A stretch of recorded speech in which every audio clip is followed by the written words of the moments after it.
बहादुर शेर हो तुमने बड़ी बहादुरी का काम किया है कि निकल पड़े। छोड़ो गृहस्थी है, प्रपंच है, क्या लेना दे। गलत।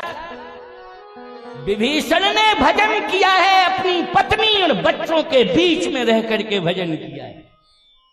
सुंदरकांड का प्रमाण है। ठीक से पढ़ा करो सुंदरकांड, सुंदरकांड ठीक से पढ़ा करो।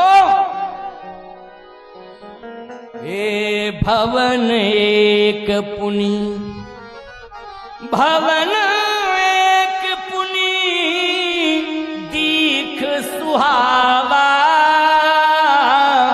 हरि मंदिर तह भिन्न बनावा।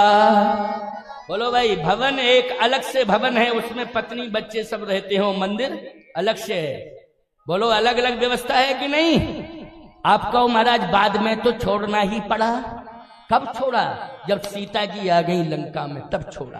किसके सहारे छोड़ा है? जगत जनकी जननी जानकी मैया के सहारे अपना परिवार छोड़ दिया है। मां अब मैं जा रहा हूं, तू संभाल। जब तक जानकी मां नहीं आई तब तक लंका को विभीषण ने नहीं छोड़ा, और जानकी मैया आई तभी उनके हाथों में सौंप दिया। बोलो सौंप दिया कि नहीं? क्यों? जहां पर जानकी है वहीं पर राम जी हैं, जहां पर राम जी हैं वहीं पर जानकी जी। लीला में अलग अलग स्वरूप दिखाई दे रहे हैं, लेकिन गिरा रथ जल बीच सम कहियत भिन्न न भिन्न, बन्नो सीता राम पद जिन्हि परम प्रिय खिन्न। इसलिए सीता राम के सहारे छोड़ दिया। अब आप संभालो। क्यों भाई? अब आप संभालो। जिंदगी की डोर सौंप हाथ दीनानाथ के, महलों में राखे चाहे झोपड़ी में बास दे। जिंदगी की डोर सौंप हाथ दीनानाथ के, महलों में राखे चाहे झोपड़ी में बास दे। धन्यवाद राम राम कहिए, धन्यवाद निर्विवाद राम राम कहिए। यही विधि राखे राम ताही विधि रहिए, यही विधि राखे राम ताही विधि रहिए। सीताराम सीताराम सीताराम कहिए, सीताराम सीताराम सीताराम कहिए। यही विधि राखे राम ताही विधि रहिए, यही विधि राखे राम ताही विधि रहिए। यही विधि राखे राम ताही विधि रहिए। भगवान के हाथ में सौंपा और पलायन नहीं किया है। श्री राम जी को लेने के लिए गया है। बोलो, राम जी को भागा नहीं है, राम जी को लेने के लिए गया है। गया है कि नहीं गया है? ये इसका अर्थ ये नहीं होगा कि भाग गया। नहीं नहीं, लेने के लिए गया है। प्रभु राम को लेने के लिए गया है, अगवानी करने गया है उनकी। बोलो भाई अगवानी, क्योंकि राक्षस तो करेंगे नहीं अगवानी। कौन करेगा अगवानी? संत करेगा, भगवान की भक्त करेगा। इसलिए मैं लेने जा रहा हूं, भाग नहीं रहा हूं। इसलिए मैं कहना चाहता हूं कि दायित्वों का निर्वाह करो और भजन भी करो। भजन ये नहीं कहता है कि कर्तव्य को भूल जाओ, भजन ये नहीं कहता है कि कर्तव्य को भूल जाओ। भजन तो कर्तव्य बोध कराता है, कर्तव्य करना चाहिए। भजन कर्तव्य का बोध बढ़ाता है, कर्तव्य बोध जिसको कहते हैं। तो मैं कहना ये चाहता हूं कि ताकतें रावण के पास 3 हैं, राम जी के पास 3 हैं। उर्मिला, लक्ष्मण और संतों में हनुमंत। बोलो कौन? हनुमंत, हनुमान जी। 3। अब क्या करें? 3 इधर 3 उधर, 3 इधर 3 उधर। पहलवान वोट डाले तो वो ही असर है, और बीमार रोगी डाले तो वही मत की कीमत है। क्यों भाई? इसमें पहलवानी की कीमत नहीं है, इसमें तो मत की कीमत है। इसलिए मत 3। अब एक मत जिसे मिल जाए अधिक बस सफलता है। तो मत किसको मिल गया है? लंका का संत मत राम को मिल गया है। इसलिए राम के पास हो गए 4 मत, 4 वोट, और रावण के पास रह गए 2। तो जीत किसकी हो गई बोलो भाई? शपथ ग्रहण समारोह बाद में होता रहा, लेकिन जीत तो कंफर्म हो गई। क्यों भाई? कंफर्म हो गई। युद्ध के बाद जीत का प्रमाण पत्र मिला है, ये अलग बात है, लेकिन कंफर्म हो गया कि नहीं कि हमारा बहुमत है, हमारी जीत है। क्या बात है। ये मत, इसलिए इसका नाम सुंदर कांड है। विजयश्री वाला मत राम जी को इसी कांड में मिला है। बोलो भाई, विजयश्री वाला जो मत मिला है वो किस कांड में मिला है? लंका में मिला कि किष्किंधा में मिला है? बोलो। सुंदर में, इसी कांड में, इसलिए इसका नाम हो गया सुंदर कांड। हमारे राम जी को जिसमें विजय मिल जाए, बोलो सुंदर नहीं है तो क्या है? सुंदर नहीं। बड़े बड़े भीषण कांड हुए हैं इसमें। इसी कांड में आग लगी लंका में, भीषण अग्निकांड। बोलो भाई, इसका नाम हो जाना चाहिए था भीषण अग्नि कांड, लेकिन नहीं नहीं नहीं, सुंदर कांड। पूरी लंका जल के खाक हो गई, बोले सुंदर कांड, सुंदर कांड। विजयश्री वाला मत मिला है राम जी को, इसी कांड में मिला, इसलिए इसका नाम है सुंदर कांड। विभीषण की शरणागति, बोलो किस कांड में हुई है? विभीषण की शरणागति सुंदर कांड में ही हुई है। मत जो विजयश्री वाला था वो इसी कांड में राम जी को प्राप्त हुआ है। अब एक बात और सुन लो, बड़ी अच्छी बात है, क्योंकि बहुत सारे प्रसंग हैं, बहुत, अभी तो ग्रंथ ही, कांड ही बहुत है और बड़े बड़े कांड हैं, ऐसा नहीं, क्या करें। लेकिन समय हो रहा है और 2 बजे से ज्यादा नहीं खींचेंगे, क्योंकि फिर भंडारा तो इतनी ज्यादा मात्रा में सिद्ध हो गया है, रखा है कि वो सब पाएंगे आप और पवाएंगे आप, और ये देर तक चलेगा। स्थान चूंकि यही है, बात ये ना, धूप में कहाँ बैठेंगे लोग? बोलो भाई, थोड़ा शीतलता आ जाएगी 6 बजे के बाद मैदान में बैठ जाएंगे लोग, लेकिन अभी भोजन तो छाया में ही होगा और यही पर्याप्त स्थान है। इसलिए यहीं बैठ करके पंगत होगी और आप प्रसाद सभी पाएंगे। और भंडारा, बड़ा भंडारा, धुआं बंद। बताओ, सभी गांव में धुआं ही बंद करा दो। हाँ, पूरे गांव में धुआं ही बंद करा दिया है। ये तो बड़ी बात है, ऐसा बड़ा भंडारा है। इसलिए ये बाबा बनखंडेश्वर नाथ जी का और बाबा अतरदास जी महाराज का भंडारा है, इसलिए साधारण भंडारा नहीं है। और इस भंडारे में सिद्ध आए हुए हैं, पहले ही से आ गए हैं, यहाँ विराजमान हैं। जिन्होंने बोलो भजन किया होगा वो तो आए होंगे। सिद्ध कवि जो है मृत्यु को प्राप्त नहीं होते हैं, तुम्हें लगता है, वो तो हमेशा विचरण करते रहते हैं। स्थूल शरीर चला जाता है, लेकिन सूक्ष्म शरीर से वो यत्र तत्र सर्वत्र रहते हैं। ये विश्वास करना है, और विश्वास नहीं करोगे तो हमें क्या लेना देना तुमसे। जो ना माने साधु सीख तो लेके कटोरा मांगे भी। साधु की बात नहीं मानोगे तो पछताते रह जाओगे। इसलिए ध्यान से सुनना, बहुत अच्छी बात है। हनुमान जी को भेजा है, कहा हनुमान ये मुद्री सीता को दे देना, लेकिन लाना नहीं है सीता को। रावण चोरी चोरी ले गया है सीता को, मैं डंके की चोट पर लाऊंगा, चैलेंज दे करके लाऊंगा, और रावण का सर्वनाश करके लाऊंगा सीता को। ऐसे नहीं लाना है। रावण चोरी चोरी ले गया है, राम नहीं लाएगा लंका से, लंका से राम लाएगा, लेकिन कब? जब लंका के राक्षसों का समूल नष्ट हो जाएगा, तब मैं सीता को लाऊंगा। तो हनुमान जी बोले फिर मुद्री दे के चले आए। भगवान ने कहा ये मुद्री दे आना और चले आना। लेकिन हनुमान अगर संत जो है राम को मिल जाए, लंका का विभीषण, वो विभीषण जैसा संत यदि मिल जाए तो काम बहुत बढ़िया बन जावे, बहुत ही अच्छा काम बन जाएगा। क्योंकि विभीषण की आवश्यकता है। किसकी आवश्यकता है जल्दी बोलो? विभीषण की, राम जी को। और मैं लंका न पहुंच पाऊं उसके पहले विभीषण मुझे मिल जाए,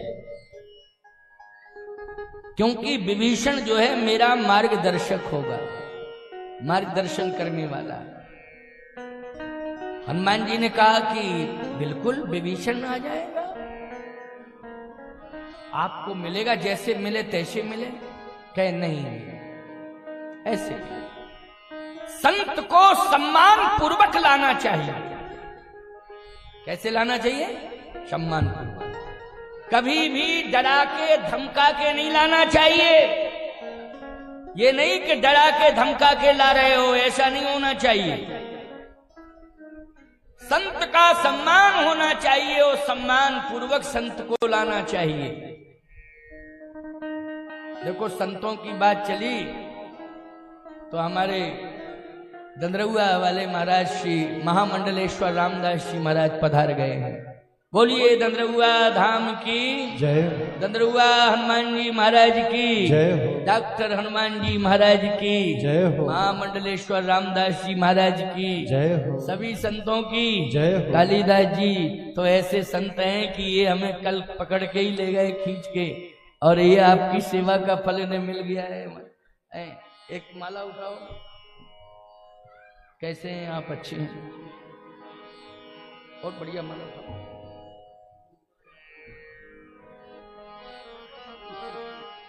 और दंदरौआ से आ रहे, दंदरौआ महाराज को बिठा लो, आसन दो।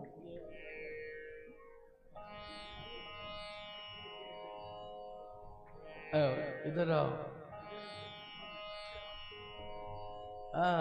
ये क्या बात, ये तो क्या बात है। परम भक्त नरसी भगत। आज तो संतों का दर्शन हो रहा है। उधारो उधारो, वाह वाह।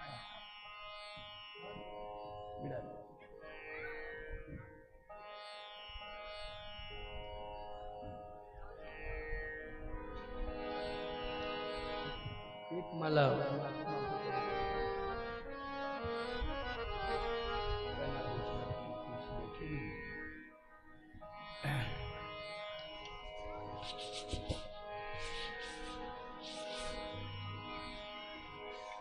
ये संत दर्शन की महिमा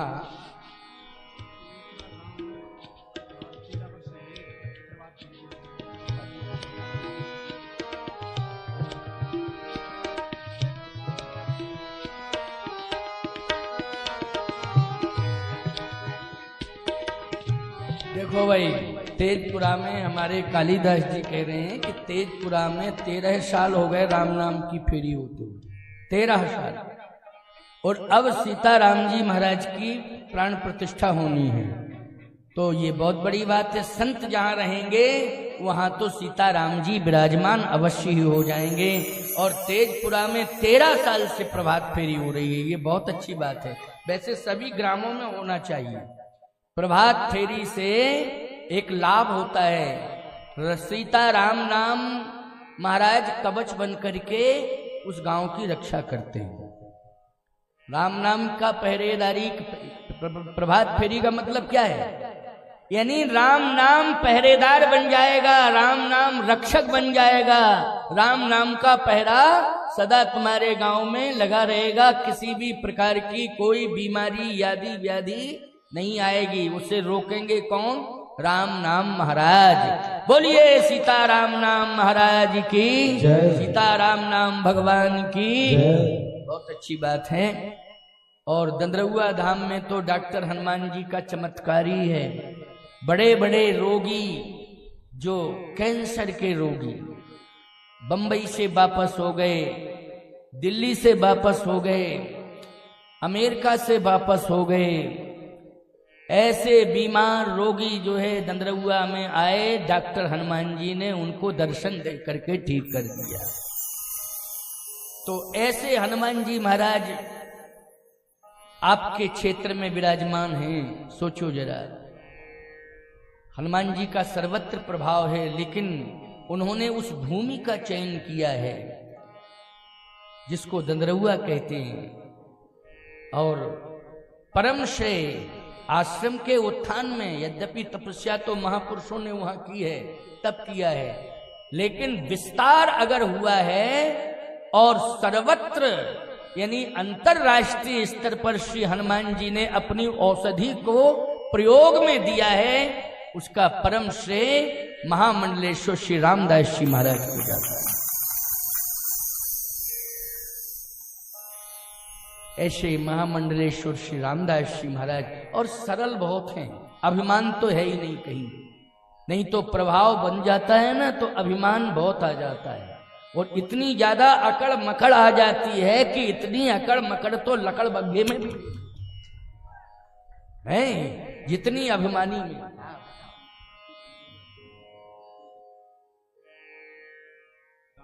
हाँ, अच्छा, क्या चला रहे हैं? हाँ, 31 गांव में दंदरहुआ हनुमान जी के नाम पर प्रभात फेरी हो रही है। 31 गांव में चल रही है।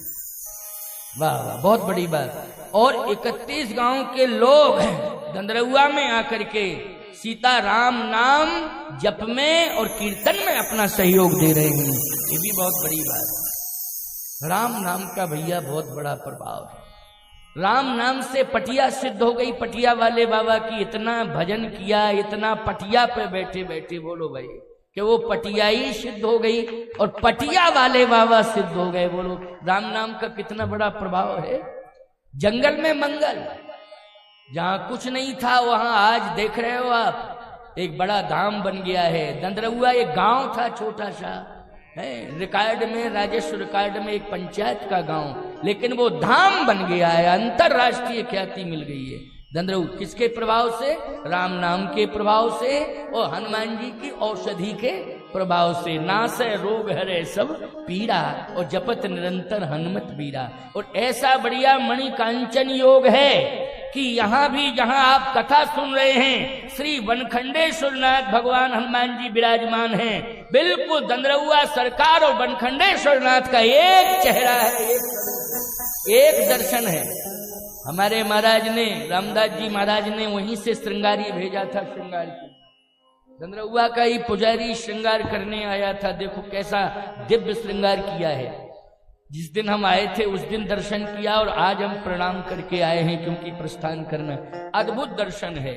मूर्ति बिल्कुल दिव्य है, एक स्वरूप है प्यारे, एक स्वरूप है। इसलिए आज चर्चा भी उन्हीं की खास तौर से हो रही है, तो हम लोग श्रवण कर रहे हैं की महिमा हनुमान जी की। और ऐसी महिमा हनुमान जी की, ऐसी महिमा हनुमान जी की कि हनुमान जी ने लंका में पहुंचते ही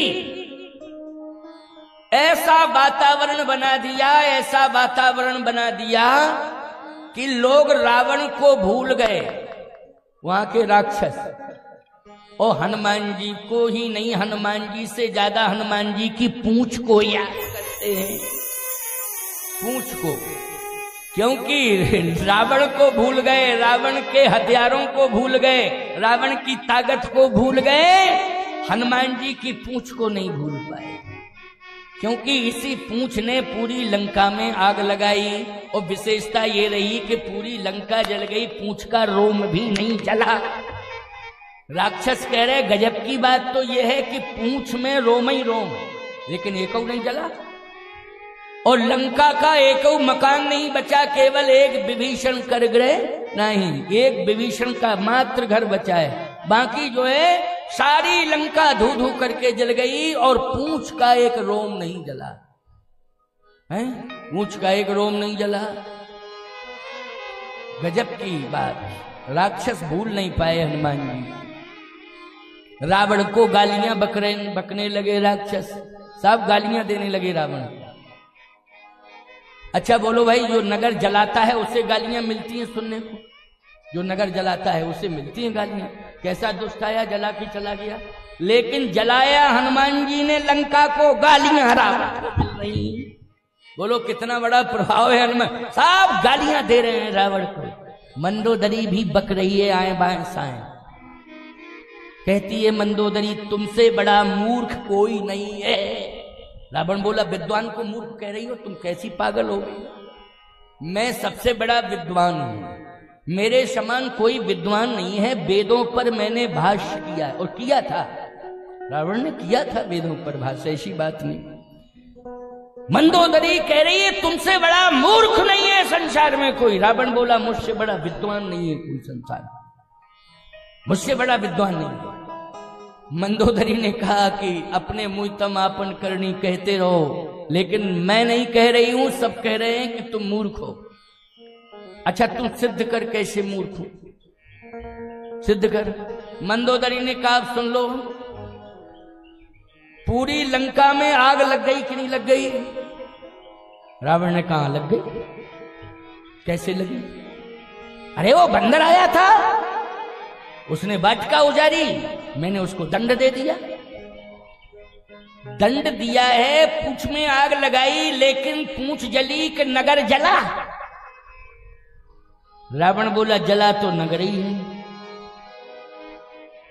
क्या बंदर वहां से घी ले आया था, तेल लेके आया था, घी लेके आया था? रामादल से चला था। ये बताओ कौन कौन सी जलाने की सामग्री लेके आया था, ये बताओ।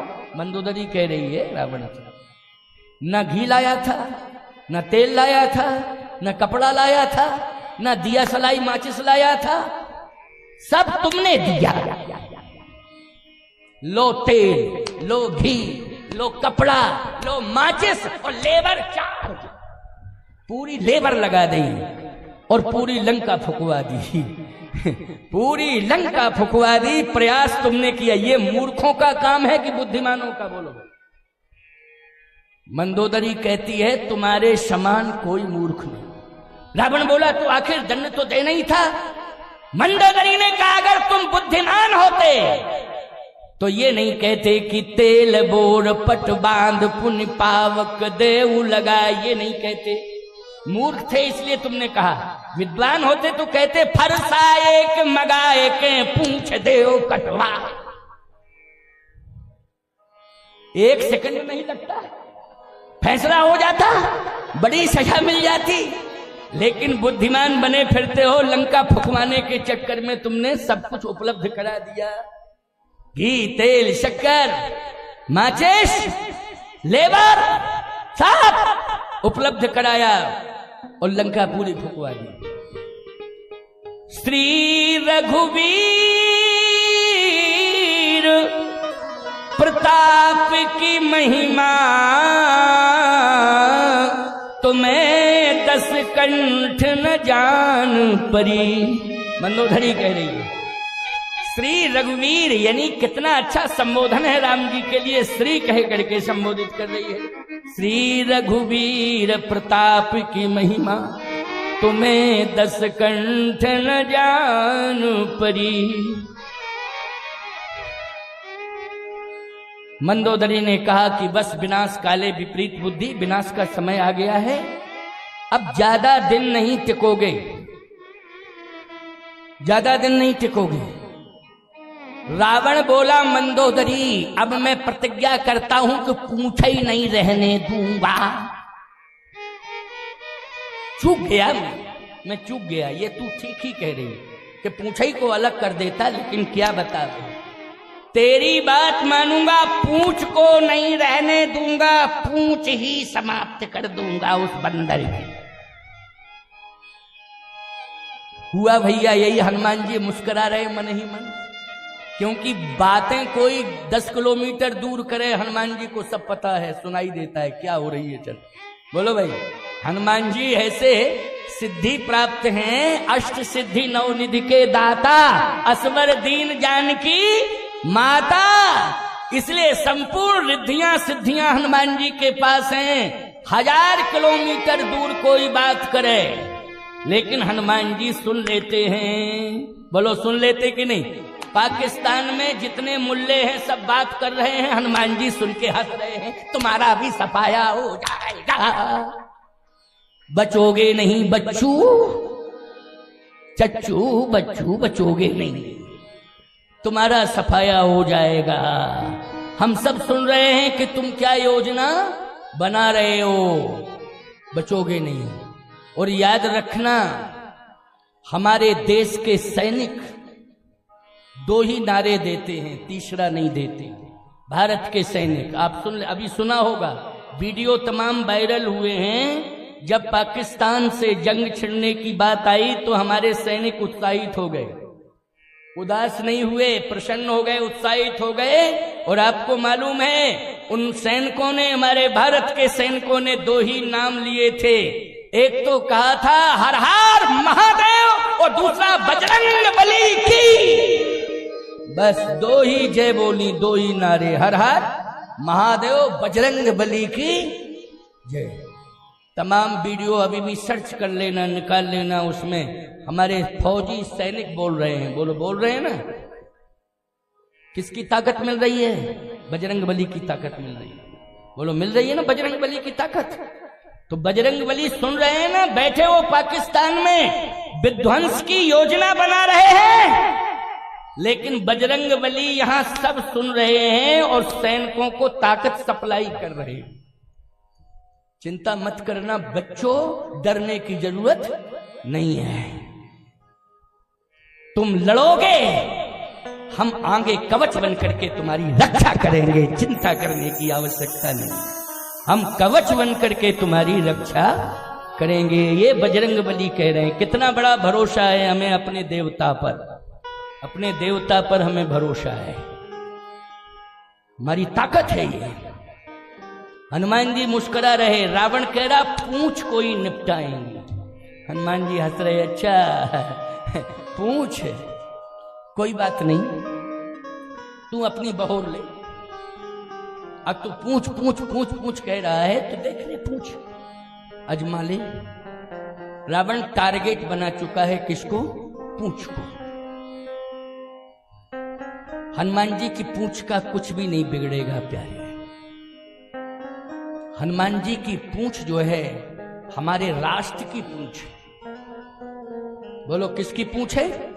हमारे राष्ट्र की पूंछ है, हमारे सनातन की पूंछ है, हमारे सम्मान और स्वाभिमान की पूंछ है हनुमान जी की पूंछ। बोलो है कि नहीं?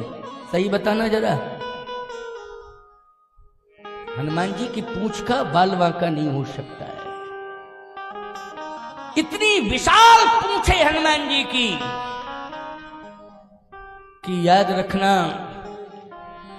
अपने भक्तों की रक्षा करने के लिए जहां जहां भक्त रहते हैं पूंछ छाया बन करके पहुंच जाती है। बोलो भाई, पूंछ क्या बन के पहुंच जाती है? छाया बन के। हनुमान जी की पूंछ जो है छाया बन के पहुंच जाती है। बोलो भाई, हाथ से ज्यादा ताकत किसमें है? पूंछ में, छाया बन के है पूंछ। अच्छा बोलो, किसी देवता का आशीर्वाद लेते हो तो पुच्छ का ही सहारा लेते हो कि नहीं? चाहे मोर पंख का सहारा हो, क्यों भाई? चाहे किसी नीम के झोंके का सहारा हो और चाहे मोर पक्ष का सहारा हो। बोलो भाई, किसका सहारा लेते हो? व्याधियां व्याधियां दूर करने के लिए पुच्छ का ही सहारा लिया जाता है। तो सबसे बड़ी ताकत और सबसे बड़ा सहारा है हनुमान जी की पूंछ। और रावण कहता है कि इस पूंछ को हम समाप्त करेंगे। हनुमान जी मुस्कुरा रहे हैं, चलो कोई बात नहीं, समय आएगा तब बताऊंगा, तुम भी अपनी ताकत अजमा लेना। लेकिन भगवान ने कहा कि हनुमान, मत तो हमें साधु का चाहिए, महात्मा का। हनुमान जी बोले, वो तो प्रभु आपकी आज्ञा हो गई, बस पर्याप्त। लेकिन विभीषण पर दबाव नहीं बनाना। दबाव यदि बनाओगे तो साधु का अपमान हो जाएगा, और साधु का अपमान मैं बर्दाश्त नहीं करता हूं। साधु का अपमान ना होने पावे, इस बात का ध्यान रखना। नहीं नहीं प्रभु, ये कैसे हो सकता है? साधु संत के तुम रखवारे, असुर निकंदन राम दुलारे। बोलो भाई, साधु संत के ऐसा हो ही नहीं सकता। हनुमान जी ने कहा कि आप मेरे पर भरोसा रखो। विभीषण से बात तो करनी पड़ेगी। विभीषण जी से जब मुलाकात हुई तो हनुमान जी ने कहा कि सबसे सुंदर उपाय है, किसी को अगर प्रभावित करना है तो उससे राम कथा सुनाओ। क्या सुनाओ? राम कथा। आज ईमानदारी के साथ बताओ, चाहे जिस पार्टी का व्यक्ति हो और चाहे जिस जाति का व्यक्ति हो, बोलो राम कथा का ये चमत्कार है कि एक ही साथ कंधे से कंधा मिला के बैठ गए हो कि नहीं बैठ गए हो। अभी अगर किसी पार्टी का झंडा लगा होता तो दूसरे पार्टी के लोग नहीं आते, अरे वो तो फलानी पार्टी का है, क्या करना है, वो पार्टी वाले लोग जावे, हमारी पार्टी तो ये है, क्यों कहते कि नहीं कहते लोग। लेकिन यहां पर ना कोई जाति देखी जा रही है, ना पार्टी देखी जा रही है। ये राम कथा का प्रभाव है कि एक साथ अमीर और गरीब बैठ करके फर्श पर बैठ करके कथा सुन रहे हैं और घर की याद भूल गए हैं, व्यस्त से व्यस्त काम को भूल गए हैं और एक साथ बैठ के। इतनी गर्मी में लपट लू चल रही, कौन बैठेगा बोलो भाई। सबके घरों में कूलर है, पंखे हैं, हवा का साधन है, बहुत संपन्न है, उन्हें एसी लगा रखे हैं, जनरेटर लगा रखे हैं, लेकिन पंखा कूलर तो सबके यहाँ मिल जाएगा। इतना ठंडा वातावरण तो सबके घरों में है, लेकिन यहाँ कूलर फेल। ये कूलर रखे जरूर हैं, किसी काम के नहीं हैं, रखे हैं, हवा भी दे रहे हैं, लेकिन देख रहे हो, परंतु तुम्हें ये हवा गरम गरम इसका एहसास ही नहीं हो रहा है, एहसास ही नहीं हो रहा है। इतनी शांति से बैठे हो हैं? घर में एसी में भी ये बैठती हैं तो लड़ती हैं, चाय भाई मची रहती है। क्यों? एसी में। वहां भी चैन से नहीं, तुम कमरा छोड़ के भाग जाते हो, कहते हो दिमाग ही खराब कर दिया इसने, चलो चले। लेकिन नहीं नहीं, यहां देखो ये राम कथा का कितना बड़ा चमत्कार है। कैसी बैठी हैं जैसे संगमरमर की मूर्तियां रखी, न हिल रही, न डुल रही, न बोल रही, शांति से। ये देखो राम कथा का चमत्कार है, ये है राम कथा का। हनुमान जी ने कहा राम कथा ही एक ऐसी है जो प्रभावित कर सकती है और किसी में ताकत नहीं है, मुझे कुछ नहीं करना है, केवल राम कथा सुनानी है विभीषण को। राम कथा सुनते ही हृदय परिवर्तन हो जाएगा और वो जिज्ञासु बन जाएगा, राम जी के दर्शन का जिज्ञासु हो जाएगा। किससे होगा? राम कथा से। तब हनुमंत कही सब राम कथा निज नाम। क्यों भाई, स्पष्टीकरण है ना। तब हनुमंत कही सब राम कथा निज नाम। राम कथा जैसे ही हनुमान जी ने सुनाई, उनसे बड़ा वक्ता संसार में राम कथा का कोई नहीं है। हनुमान जी से बड़ा वक्ता नहीं। जनक जी फैल हैं उनके सामने, सही बात कह रहा हूं। जनक जी ज्ञान के सूर्य हैं, वशिष्ठ जी ज्ञान के समुद्र हैं, लेकिन दोनों फैल हैं हनुमान जी के आगे। हम तो स्पष्ट बोल रहे हैं, भले ही गलती हो रही हो तो जो होना हो सो हो जाए, लेकिन सही बात कहेंगे, सही बात कहेंगे। हनुमान जी के आगे कथा में, वक्तृत्व में जनक जी का वक्तृत्व भी पीछे है, वशिष्ठ जी महाराज का ज्ञान भी पीछे हो गया। जय हनुमान ज्ञान गुण सागर, जय कपीश तुम लोक उजागर। और अगर ज्ञान के सूर्य हैं महाराज जनक, तो बाल समय रवि भक्त दियो, तब तीनों लोक भयो अंधियारो। बचपन में इस सूर्य को फल समझ करके निगल लिया।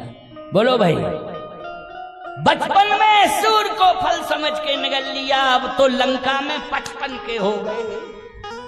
क्यों भाई, अब तो कहना ही क्या हनुमान जी का, अब तो पूर्ण रूपेण बुद्धिमताम वरिष्ठम जितेंद्रियम बुद्धिमताम वरिष्ठम। ऐसा वक्तृत्व जो है संसार में किसी का भी नहीं है। सीता जी भी हनुमान जी के वक्तृत्व से प्रभावित हैं, सुनना चाहती, और सुनाओ और सुनाओ और सुनाओ और सुनाओ।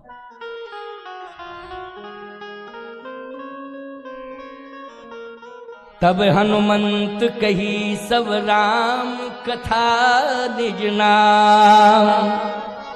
हनुमान जी ने जैसे ही राम जी की कथा सुनाई तो विभीषण कहता, ओ हो, रूप छिपा के आ गए हो राम जी, रूप बदल के आए हो। मेरे भजन का फल आज मुझे मिल गया कि मुझे राम का दर्शन हो गया।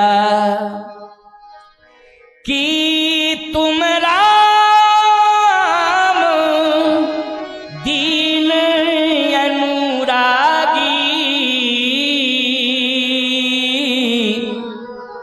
आयु मोह करन बड़ भाग। कि तुम राम, राम हैं आप, राम राम भेष बदल के आए हो। हनुमान जी ने कहा, नहीं नहीं, मैं राम नहीं हूं, झूठ तो मैं बोलता ही नहीं। राम जी की कथा सुना रहा था ना मैं, कथा राम की कोई कहे और झूठ बोले, धिक्कार है। क्यों भाई, राम की कथा कहने वाले को सत्य का आश्रय लेना चाहिए कि नहीं लेना चाहिए, हैं?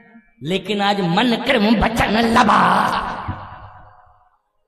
रामायण में लिखा है, मन क्रम वचन लबार ते बकता कल काल। तुलसी बाबा गजब की बात लिख देते हैं। याद रखना, जो इस प्रकार की बात करे वो राम कथा वाचक नहीं है, वो व्यवसायी है। उसको व्यवसायी मानना चाहिए, व्यापार करने वाला। धर्म का भी लोग व्यापार करते हैं ना, हैं? अच्छा बोलो भाई, धार्मिक पुस्तक भंडार पे धार्मिक पुस्तक मिलती है, लेकिन मूल्य लेते हैं कि नहीं लेते हैं? जल्दी बोलो, जल्दी बोलो, लेते हैं कि नहीं लेते हैं? लिखा है धार्मिक पुस्तक भंडार, लेकिन पुस्तक पर मूल्य लिखा है। दुकानदार भी कहता है हम लाए हैं खरीद के, हमें इसकी कीमत चाहिए। लेकिन सही बात तो यह है कि लाया है 50 रुपए में, लेकिन 70 रुपए मूल, 20 रुपया उसे मुनाफा चाहिए। बोलो भाई, सुन लो मेरी बात को, कायदे से सुन लो, कान खोल करके सुन लो। व्यासपीठ का धन किसके लिए है? व्यासपीठ का ये धन सुख के लिए नहीं है, आत्मा की शांति के लिए है। और आत्मा की शांति तभी होगी जब हम इस धन को धर्म में लगा देंगे, तो हमारी आत्मा को शांति मिल जाए। इस धन को हम किस में लगा दें? धर्म में लगा दें, तो हमारी आत्मा को क्या मिल जाएगी? शांति। आत्म शांति के लिए ही कथा सुनी जाती है, वो आत्म शांति के लिए ही व्यासपीठ का पूजन होता है, आत्म शांति के लिए ही व्यासपीठ पर धन की वर्षा होती है। लेकिन वो आत्मा कहती है कि इसे तुमने जो आया है इसे किस में लगा दो? धर्म में लगा दो, धर्म में लगा दो। तो आज जिनके द्वारा सेवा प्रकल्प चल रहे हों, चाहे वो संत हों और चाहे वो गृहस्थ वक्ता हों, चाहे वो संत हों, सेवा प्रकल्प चल रहे हों, चाहे गौ सेवा चल रही हो, चाहे संतों की सेवा चल रही हो, चाहे वहां पर दीन दुखियों की सेवा चल रही हो, रोगी बीमारों की सेवा चल रही हो, याद रखो वही धन का सदुपयोग है। वही धन का क्या है? सदुपयोग है। प्यारे, कोई साधु के यहां भूखा नहीं जा सकता है। यदि पहुंच गया है, भोजन का समय है, भोग लग रहा है भगवान का, साधु कहेगा बच्चा प्रसाद पा ले। ये नहीं कहेगा बच्चा तू भोजन के समय पे आ गया भाग जा, मैं भोजन नहीं कर पा रहा हूं तेरे कारण। नहीं, ले प्रसाद ठाकुर जी का, बैठ जा, पहले प्रसाद पाले। हैं, ये साधु का स्वभाव होता है। इसलिए तुम्हारे यहाँ 10 मेहमान आ जाते हैं तो 3 घंटा नचते हो, क्यों? अब क्या करें? बनाओ बनाओ, भोजन बनाओ, व्यवस्था क्या है, सब्जी है कि नहीं? बाजार दौड़े दौड़े जा रहे हो, सब्जी ही नहीं।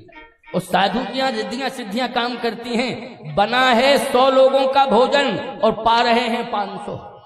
बोलो, रिद्धियां सिद्धियां काम कर रही हैं कि नहीं कर रही हैं? और एक बात आपको सुनावे, ऐसा अद्भुत चमत्कार होता है।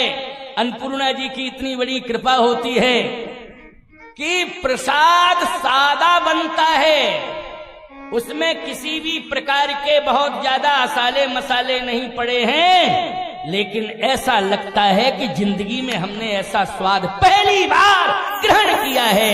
यह है भगवान का प्रसाद का प्रभाव, ठाकुर जी के प्रसाद का प्रभाव। इसलिए मैं कहना चाहता हूं कि आप सब लोग जो है अपने अपने घरों में भोजन बनाओ, लेकिन पहले भगवान को भोग लगा दो। और ऐसा भोजन बनाओ कि जिसमें तुलसी दल पड़ सके। ऐसा भोजन नहीं बनाना है कि जिसमें तुलसी दल ही ना पड़े, मक्खी मच्छर पड़े। हाँ, मक्खी मच्छर है वो, गंदा संदा भोजन क्या कहेंगे, हैं? ऐसा भोजन बनाओ कि जिसमें तुलसी दल पड़े, और तुलसी दल पड़ेगा तो भगवान को लग जाएगा भोग, फिर तुम लोग पाओ, कोई मना नहीं है। लेकिन पहले भगवान को अर्पित कर दो, प्रसाद बन गया वो। अब मानने की जरूरत है, मानना चाहिए निश्चित रूप से।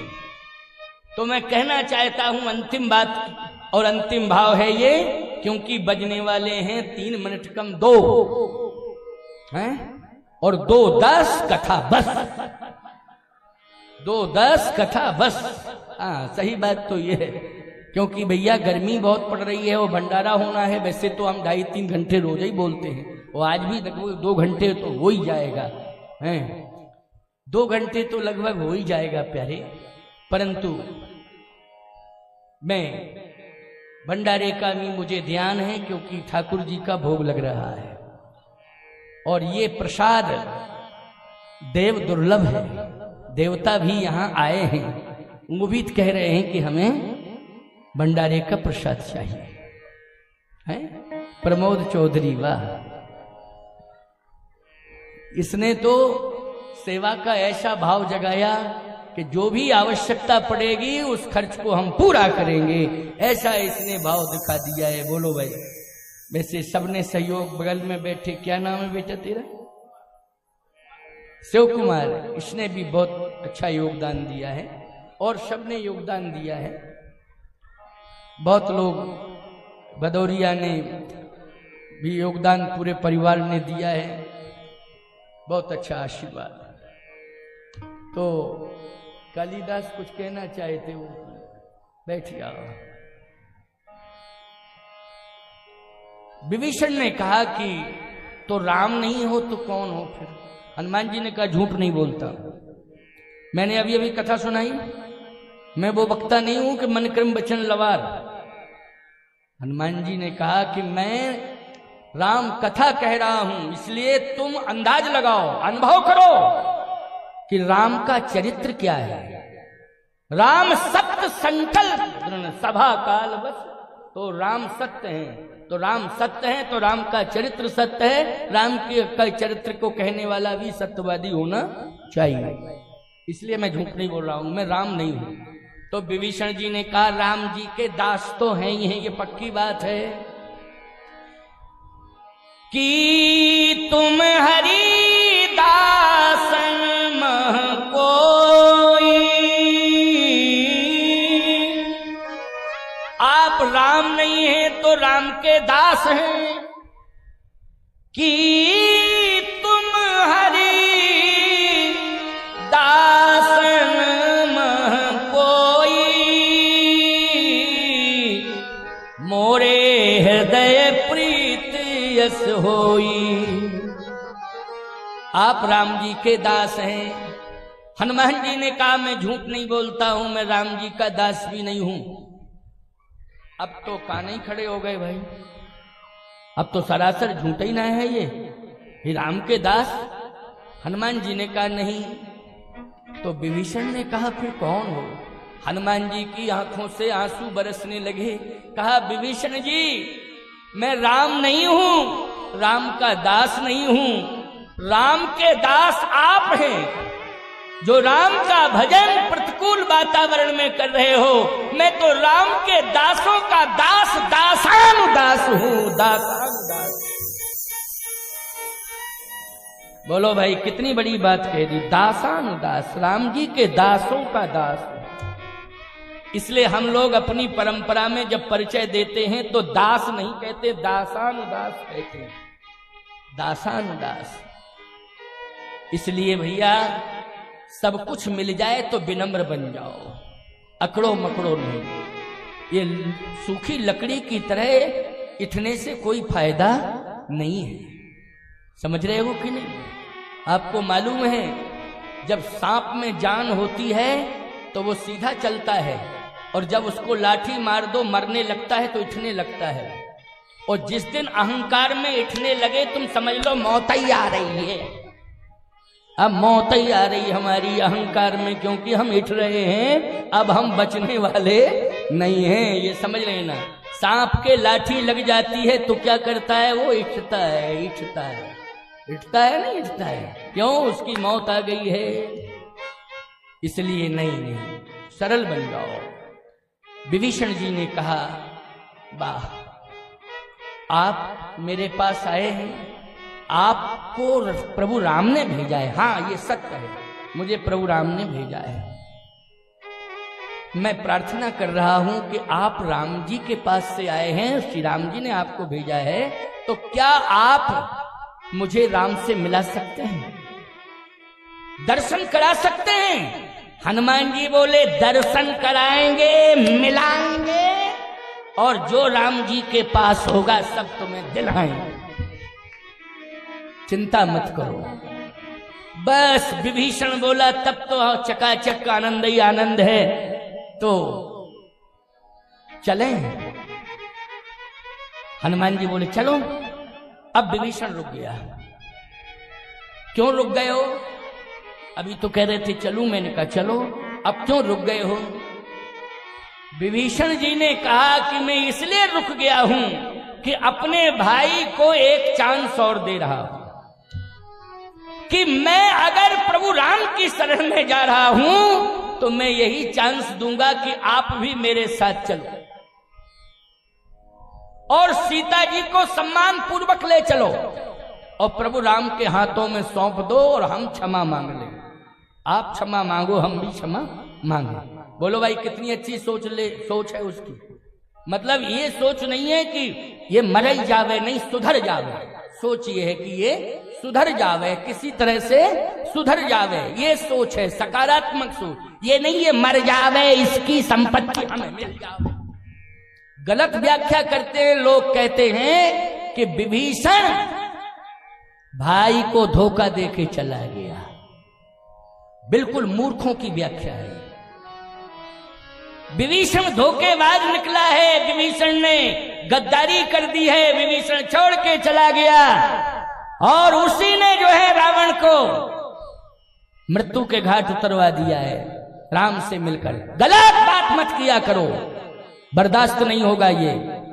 विभीषण महापुरुष है, वो संत है, भजन करने वाला है, वो किसी का हित नहीं चाहता है। और आपको एक बात बतावे, सुंदरकांड पढ़ते हो तो इन चौपाइयों को ठीक से पढ़ो, समझो, सुनो, फिर अर्थ किया करो। श्री राम के पास जाने के पहले रावण के पास गया। बोलो, नहीं तो चला जाता, कोई जरूरत नहीं थी रावण के पास जाने की। क्या जरूरत थी? बोलो भाई, क्या आवश्यकता थी? मैं पूछ रहा हूं, रावण के पास जाने की क्या आवश्यकता थी? सीधा डायरेक्ट चला जाता। भाई रावण से उसे साधन तो लेना नहीं था, रावण से कोई व्यवस्था तो लेनी नहीं थी, उसे तो सीधा जाना था। लेकिन नहीं, राम जी के पास बाद में गया, पहले किसके पास गया है? रावण के पास गया है। यही है संत का स्वभाव। संपत्ति अंपत्ति नहीं, कल्याण हो जावे। क्या हो जावे? कल्याण हो जावे, सुधर जावे, समझ जावे, किसी तरह से इसमें परिवर्तन हो जावे और इसका विनाश रुक जावे। ये भाव है। इसलिए गोस्वामी जी कहते पहले रावण के पास गया, हनुमान जी से कहा इसलिए मैं रुक रहा हूं कि एक चांस मैं अपने बड़े भाई को और दे रहा हूं। क्या चांस दे रहे हो? कहे बड़े कृपालु दयालु हैं, मना के भाई को ले जाऊंगा और मेरी इच्छा है कि मैं सीता माता को ले जाऊं और श्री राम के हाथों में सौंपूं और भाई का परिवार, हमारी भाभी, पूरा वंश जो है क्षमा मांगे। ये हमारा प्रयास। वाह, बहुत ही अच्छी सोच है, बोलो है कि नहीं? इसलिए कहां पहुंच गया बोलो विभीषण? अब सुनते जाओ, अंतिम बात है ये। 2:10 कथा बस। हाँ वो तो कथा है, बढ़ती जा रही, लेकिन भाव तुम्हें सुना रहा हूं कि नहीं सुना रहा हूं? बोलो भाई, कितने भाव सुना रहा हूं ऐसे जो पढ़ जाते हो लेकिन समझ नहीं पाते हो, और कवियों की कविताओं को सुन सुन करके ही करने लगते हो। हैं? कोई कवि ने लिखा है कि विभीषण गद्दार था और राम से मिल गया, भाई का विनाश, जाने क्या क्या वो कविता हमें याद नहीं है। किसी कवि ने कविता, मैंने YouTube चैनल पर डाटा है उसको, किसी सभा में कथा कह रहा था मैं, उसको डाटा मैंने, बहुत पहले की बात है। मैंने कहा गलत मत लिखो कविताएं, अगर गलत कविताएं करोगे तो परिणाम भुगतना पड़ेगा।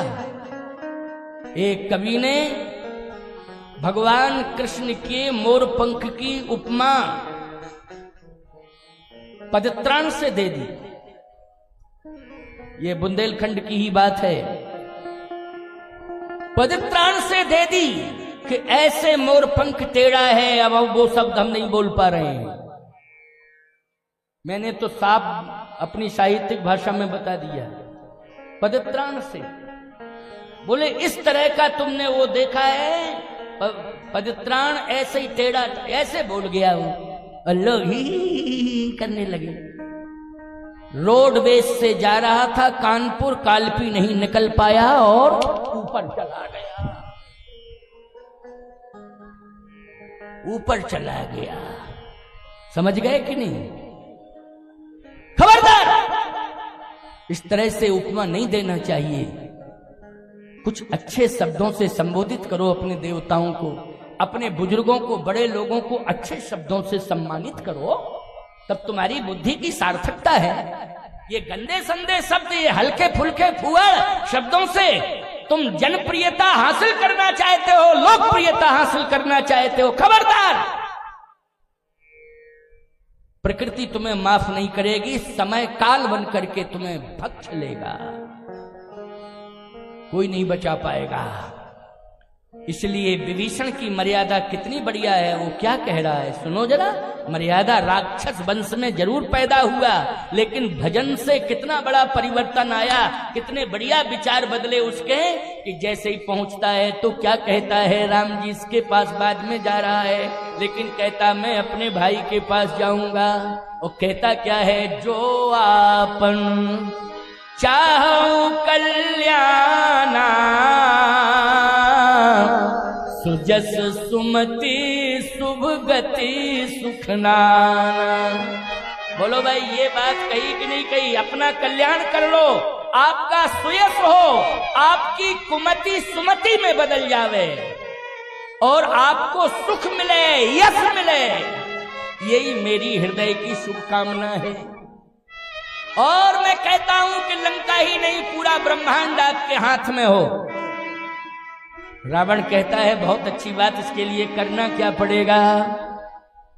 विभीषण जी ने कहा इसके लिए सीता जी का सम्मान करना पड़ेगा, और जितनी भी नारियों का अपहरण करके लाए हो, उन सबका, जिनका अपमान कर चुके हो, उन सबका सम्मान करना पड़ेगा। देवी देवताओं का अपमान कर चुके हो, उनका सम्मान करना पड़ेगा। रावण कहता है अच्छा, इस प्रकार की भाषा बोल रहा है। अस कही कीन चरण प्रहार, खींच करके लात मारी विभीषण की छाती पर रावण ने, लेकिन विभीषण जी ने अनुज कहे पद बारहि बारा, रावण की लात को माथे से लगा लिया। देखो भाई, माथे से लगाया, क्या कहता है? तुम पितु सरस भले ही मोहि मारा, राम भजे हितनाथ तुम्हारा। आप पिता के समान हो, कोई बात नहीं, लात मार ली है तो मैं तो पुत्र हूं, आप पिता हैं मेरे, हमें कोई अपमान नहीं महसूस हो रहा है, क्योंकि बड़े भाई हो, पिता के समान। पिता के मरने के बाद मैंने आपको पिता माना है, लेकिन जब तक जीवन की दुर्बलाशाओं का त्याग करके सनातन सत्य के साक्षात्करण का सत प्रयास नहीं करोगे और श्री राम का भजन नहीं करोगे, तब तक तुम्हारा कल्याण होने वाला नहीं है। अब मैं राम की शरण में जा रहा हूं, अब मैं राम की शरण में जा रहा हूं। बोलो भाई, कहां उसने धोखा दिया है अपने भाई को, बता दो जरा। स्पष्ट बोल के गया कि नहीं गया है? जिन चरणन की पादुका भरत रहे मन लाए, उत्ते पद आज बिलो की हो इनने नन अब जाए। अब मैं जा रहा हूं, जा रहा हूं, जा रहा हूं, लेकिन कल्याण तुम्हारा राम भजे हित नाथ तुम्हारा। राम का भजन करने में ही तुम्हारा कल्याण होगा, वरना कल्याण होने वाला नहीं है। स्पष्ट बोल के गया है, साफ सुथरी बात कह के गया है और समझा के गया है, प्रार्थना करके गया है, तब राम की शरण में गया है। की भाषा बोलने वालों, अपनी जवान को संभाल लो, सुधार लो, विभीषण को गद्दार मत कहा करो। ये भाषा कभी मत बोलना भूल के भी, महापुरुष हैं वो, संत हैं। भगवान ने कहा है, तुम सारिखे संत प्रिय मोरे, तुम्हारे जैसे संत मुझे प्रिय हैं। भगवान कह रहे हैं विभीषण से, तुम सारिखे संत प्रिय मोरे, तुम्हारे जैसे संत मुझे प्रिय है। भगवान की वाणी है तो कैसे बोलने की हिम्मत पड़ जाती लोगों की। इसलिए सुंदर कांड में विभीषण जो है आज चैलेंज के साथ राम की यश गाथा का वर्णन करके और अपने भाई से प्रार्थना करके और भाई को बता के कि मैं अब जा रहा हूं। बोलो भाई, इसका मतलब है कि किसी भी मर्म को छिपाया नहीं है, विभीषण ने स्पष्टीकरण दिया है। तो बोलो, यही स्पष्टीकरण देना ही सुंदर है कि सुंदरता है कि नहीं? किसी बात को छिपाना ही गंदगी है और किसी बात की पारदर्शिता लाना, स्पष्टता उसकी समाज के मध्य प्रकट कर देना, यही सुंदरता है। इसलिए रामचरितमानस में अनेक भाव ऐसे हैं जहां सुंदर सुंदर सुंदर सुंदर कार्य हुए हैं। इसलिए इसी कांड में सबसे ज्यादा सुंदर बिंदु स्थापित किए हैं तुलसी बाबा ने, इसलिए इसका नाम सुंदर कांड हो गया है। वो पात्रों ने सुंदर सुंदर भाव, सुंदर सुंदर तथ्य और सुंदर सुंदर चरित्र स्थापित किए हैं, इसलिए इसका नाम क्या हो गया? सुंदर कांड। 2:14 हो गए, 2:15 है ना। इसलिए आप सबको मैं बता देना चाहता हूं, जैसे ही विभीषण जी पहुंचे हैं, अब थोड़ा हवाई सर्वे कर रहा हूं। विभीषण जी पहुंचे हैं तो बोलो, अगवानी किसने की है? हनुमान जी ने की। विभीषण जी की अगवानी किसने की है? हनुमान जी ने की है। बोलो, की है कि नहीं की है? हनुमान जी लेकर के जा रहे हैं और हनुमान जी महाराज ने ही भगवान के सम्मुख खड़ा कर दिया है विभीषण जी को, और विभीषण जी पाहिमाम पाहिमाम पाहिमाम कह के चरणों में गिर पड़े। त्राहि त्राहि आरती हरण, शरण सुख रघुबीर। पाहिमाम पाहिमाम पाहिमाम पाहिमाम, श्रवण सुयस सुनियायऊ, प्रभु भंजन भव भीर। त्राहि त्राहि आरत हरण, शरण सुखद रघुबीर। बोलिए भक्त वत्सल भगवान की जय। ये भगवान की भक्त वत्सलता है। भगवान ने विभीषण जी की भुजाओं को पकड़ लिया, उठा के हृदय से लगाया। तुम सा रिखे संत प्रिय मोरे, तुम्हारे जैसे संत मुझे प्रिय हैं, प्राणों से ज्यादा प्रिय हैं, इसलिए हृदय से लगाया है। और आज विभीषण जी का प्रभु राम का मिलन हो रहा है। अच्छा, विजय का प्रमाण क्या है? विजय का प्रमाण यह है कि आप जो है दूसरे को विजय दोगे तो आपकी विजय हो जाएगी। आप दूसरे को विजय दिलाओ तो आपकी भी विजय हो जाएगी। तो भगवान ने पहले क्या किया? विभीषण जी का अस कही राम तिलक तहि सारा, और सुमन वृष्टि नव भई अपारा। समुद्र के जल से अभिषेक किया है भगवान राम ने। किसका किया है? विभीषण जी का किया है। बोलो, किया है ना। इसका मतलब है, अभिषेक का मतलब विजय दे दी है। क्या दे दी है? विजय दे दी है। और विजय जब दे दी है तो सही बात तो यह है कि भगवान विभीषण को विजय दे रहे हैं, लेकिन विजय स्वयं विजय की प्रसन्नता अपने साथ जोड़ करके राम जी सफलता की पताका फहरा रहे हैं कि अब मैं सफल हो गया, सफल हो गया, सफल हो गया, क्योंकि एक चौथा मत मेरे पास आ गया, संत मत। कौन सा मत? संत मत। इसलिए संत मत सबसे बड़ा मत होता है। संत किसी पार्टी का नहीं होता है, संत किसी एक परिवार का नहीं होता है, चाहे जिस परिवार में पैदा हो जावे, लेकिन नहीं, उसका परिवार से कोई संबंध नहीं होता है। उसका परिवार आप सब का परिवार उसका परिवार है। वो किसी के घर में पहुंच जाए उसी का हो जाता है, कोई भी उसके पास आ जावे वो उसका हो जाता है। इसलिए संत जो है किसी परिवार का नहीं होता है, संत किसी राजनीतिक दल का नहीं होता है, संत तो तुलसी दल का होता है, और तुलसी दल से ही भगवान प्रसन्न होते हैं। और ये आपने रामचरितमानस के तुलसी दल भाव के रूप में मैंने क्या दिए आपको? 7 दिन तक तुलसी दल दिए हैं। ये तुलसी दल है, बस इसी से आपका कल्याण हो जाएगा। बस अब खाओ पुआ तस्मई घोटा की चकाचक थोड़ी देर में। क्यों भाई? है बड़ा भंडारा है, कई मन का भंडारा है ना, बड़ा है, पाते रहना आनंद से। अब मैं सबसे ज्यादा इनको क्या कह दूं? श्री बालकदास जी को इन्होंने 7 दिन तक या 9 दिन तक जल ग्रहण नहीं किया है। एकादशी इनकी हो रही, कहाँ गए ये? नहीं किया है। हो सकता है कि आज प्रयास करके इनको जल पिलाया जाए भाई, है ना, क्योंकि अब तो पूरा हो गया संकल्प। लेकिन इन्होंने निर्जला एकादशी की, महाराज 1 दिन की होती है वर्ष में, इन्होंने पूरे दिन तक, जब तक कार्यक्रम पूरा नहीं होता। ये परमहंस श्री अतरदास जी महाराज के सबसे बड़े शिष्य। और जालौन जिले में बैतवा के किनारे सैद नगर, जो रक्त दंतिका, अक्षरा माता, शीतला माता, वहां पर 4 माताएं हैं। क्यों? एक कौन कौन? छिन्नमस्तिका। ये 4 माताएं अद्भुत हैं। तांत्रिक पीठ है वो, वहां रक्तदंता, वहां बड़े बड़े तांत्रिक बाहर से आते हैं तंत्र सिद्धि के लिए। वहां अचानक पहुंच गए लोग, इन्हें नहीं समझ पाए कि ये क्या है। अतरदास जी महाराज की सेवा करके ही गए थे। लोग इनको समझे कोई पागल आ गया है, कहीं का कोई ये आ गया, रहते ही हैं वैसी वेशभूषा में।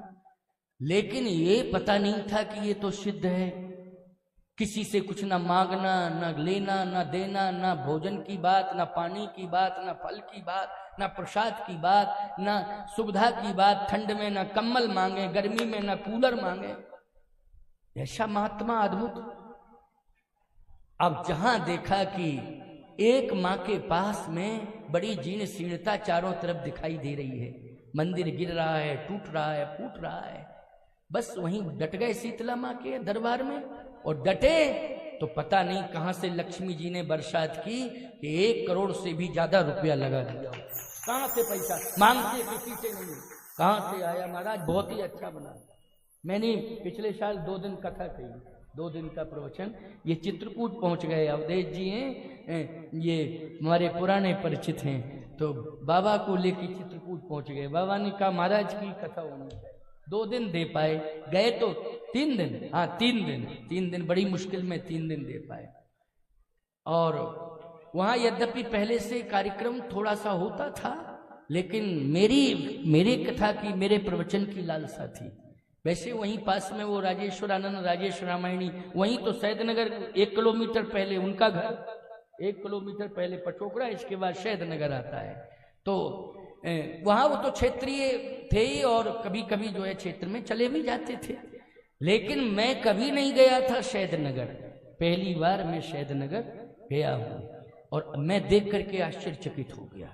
मैंने कहा अरे ऐसा सुंदर मंदिर बना दिया शीतला माँ का, अद्भुत।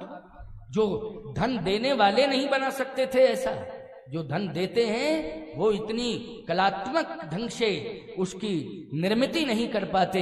लेकिन नहीं, ये महात्मा की तपस्या, अतरदास जी महाराज का आशीर्वाद कि वहां करोड़ रुपया लग गया और बड़ा ही सुंदर कलात्मक ढंग से मंदिर शीतला माँ का पुनरुद्धार हो गया। मंदिर पहले ही से था, लेकिन जिसको जीर्णोद्धार कहते हैं, पुनरुद्धार कहते हैं। तो बालक दास जी ने यहाँ 9 दिन तक जल नहीं ग्रहण किया है और अभी भी स्वस्थ बैठे हुए हैं। बोलो भाई, ये सब में क्षमता नहीं है, सब में क्षमता ये नहीं है। तो देखो ये महात्मा का त्याग, इसको कहते हैं त्याग।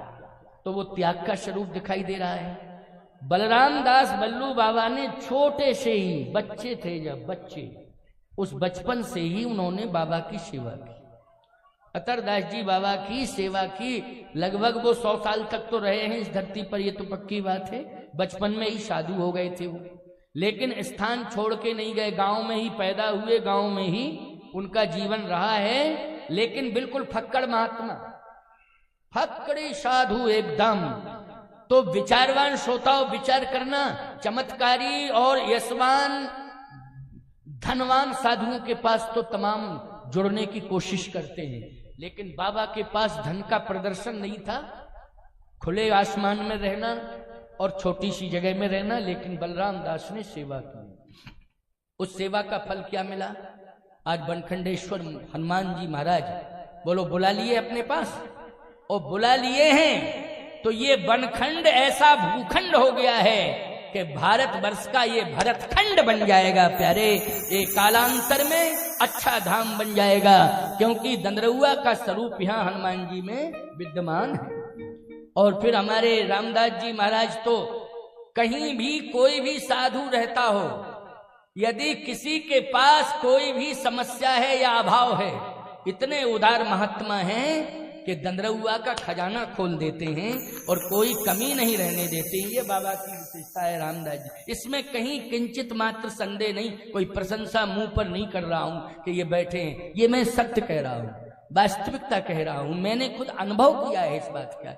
यद्यपि मुझे कामतानाथ भगवान की कृपा से कोई आवश्यकता नहीं, लेकिन जिनको थी उनको तो मैंने देखा है, इन्होंने दिया है, उन्होंने लिया है और बता दिया कि कहना नहीं किसी से। देखो, ये भी कह दिया किसी को बताना नहीं, कहना नहीं, प्रचार करते फिरो, डंका पीटते फिरो।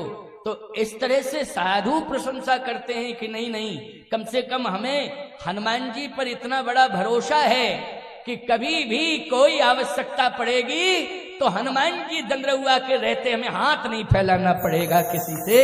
ये संतों को भरोसा है, इसलिए वही स्वरूप दंदरउआ सरकार का आज यहाँ विराजमान है बनखंडेश्वर में। देखिए, हो सकता है कि एक ही काल में मूर्ति आई हो, क्योंकि वहां पर प्रकाश और विस्तार हो गया और यहाँ पर हनुमान जी उसी रूप में रहे, जो सामान्य टीले पर बैठना और निर्जन वन में रहना। लेकिन नहीं तो पुजारी दंदरउआ से क्यों आया भाई? पूजा करने के लिए, श्रृंगार करने के लिए महाराज ने क्यों भेजा है? इसलिए भेजा है कि कहीं ना कहीं दंदरउआ हनुमान जी ने इनको अनुभूति और अनुभव कराया है ऐसे। और हमारे सभी संत चंबल संभाग के यहाँ बैठे हुए हैं। मैं एक बात कहूं तो अतिशयोक्ति मत मानना, चित्रकूट धाम में साधुओं की कमी थी, लेकिन चंबल संभाग के साधुओं ने, भिंड मुरैना के साधुओं ने संख्या बढ़ा दी है, साधुओं की शोभा बन गई चित्रकूट। मैं सही बात कह रहा हूं, सबसे ज्यादा संत भिंड और मुरैना के संत जो है इस समय चित्रकूट में निवास कर रहे हैं, भजन कर रहे हैं, स्थान बना के सेवाएं दे रहे हैं। वहां कमी पड़ रही थी, लेकिन भगवान राम ने कहा चिंता मत करना, संतों का खजाना है चंबल संभाग भिंड मुरैना में, हम सबको यहीं बुला लेंगे। कामतानाथ जी ने बुला लिया, सबने अपनी अपनी कुटियां जिसके लायक जो जैसा था सेवा का भाव रखा है। और हमारे अक्षरा माँ के पुजारी बैठे हैं, क्यों भाई अक्षरा माता के पुजारी वो आए हैं, रोज कथा सुनते हैं। अक्षरा माता की चर्चा की ना हमने, पुजारी जी बैठे हैं, याद आ गए, सामने देखा है? अच्छा आप वैदेही वल्लभ कुंज के शिष्य हैं क्या? हाँ, वो तिलक बता रहा है, ये चंद्र बिंदी बता रही है ना, वो संप्रदाय की पहचान हो जाती है। तो मैं कहना चाहता हूं कि गुरुद्वारे की पहचान, संप्रदाय तो हमारा सबका रामानंदी एक ही है, लेकिन गुरुद्वारे की पहचान हो जाती है, गुरु परंपरा का तिलक स्वरूप ये सिद्ध कर देता है। तो मैं कहना ये चाहता हूं कि ये भिंड और मुरैना के संत जो है तीर्थों की शोभा बने हुए, और तुम लोग बहुत संभाल के रखना साधुओं को, किसी भी प्रकार से आए वाए साए नहीं बकना है। बच्चों में आदतें खराब हो तो थोड़ा सा रोकने की कोशिश करना, नहीं साधुओं से मत बोलना, समझ रहे हो कि नहीं? और यदि तुम्हें कोई तकलीफ है तो तुम बस हनुमान जी के सामने शिकायत कर देना। सुनने वाले हनुमान जी हैं, अदालत में फैसला तुम नहीं करोगे, हनुमान जी करेंगे। कौन करेंगे? हनुमान जी करेंगे। उनके सामने एक पत्र लिख के दे देना, बस अपनी समस्या रख देना। तुम्हें किसी साधु से तकलीफ हो रही है तो तुम एक पत्र लिख के भेज देना, कामतानाथ को भेज देना, दंद्रउआ भेज देना, बनखंडेश्वर पर भेज, या कहीं भी हनुमान जी का तुम्हें दरबार मिल जाए, तुम तो बस छोड़ दो पत्र, अपनी समस्या लिख दो, हनुमान जी महाराज फैसला करेंगे। क्योंकि साधु संत के तुम रखवारे, अगर कोई साधु से तकलीफ है तो वही समाधान देंगे, वही करेंगे।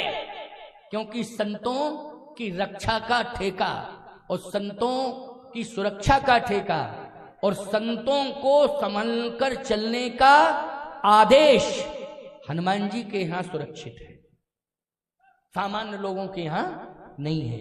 इसलिए इस बात का ध्यान रखना, क्योंकि बड़े बड़े भंडारे अगर होते हैं तो निश्चित रूप से हमने मुरैना और भिंड में ही देखे। सबसे पहले तो हमने, बहुत पुरानी बात है कि इतने बड़े गंगा जमुना वाले कड़ाहे के अलावा मैंने कहीं नहीं देखे थे, इतने बड़े बड़े गंगा और यमुना, क्यों भाई, दो ही का। इसके बाद फिर दंद्रउआ में आ गए बड़े बड़े कड़ाहे, दंद्रउआ में बड़े बड़े भंडारे। और अब आप देख रहे हो कि ऐसी परंपरा चली है कि कहीं भी अगर भागवत भी होती है, राम कथा होती है, तो याद रखना भंडारे इतने विशाल हो जाते हैं कि वो आस्थावान जहां जहां भी रहते हैं पताका बन करके पहुंच जाते हैं कि ये भिंड मुरैना का भंडारा है, भिंड मुरैना का भंडारा है। ऐसे भंडारे अद्भुत होते हैं यहाँ, और देने वाले उदार, सब कुछ जो है लुटा देते हैं, सब कुछ दे देते हैं, लो लो लो। ये भिंड और मुरैना, ये मैं कोई प्रशंसा और प्रशंसा नहीं कर रहा हूँ, वास्तविकता मैं एक बात कहता हूँ। एक बार मुझे चित्रकूट में संतों की इच्छा हुई कि मालपुआ का भंडारा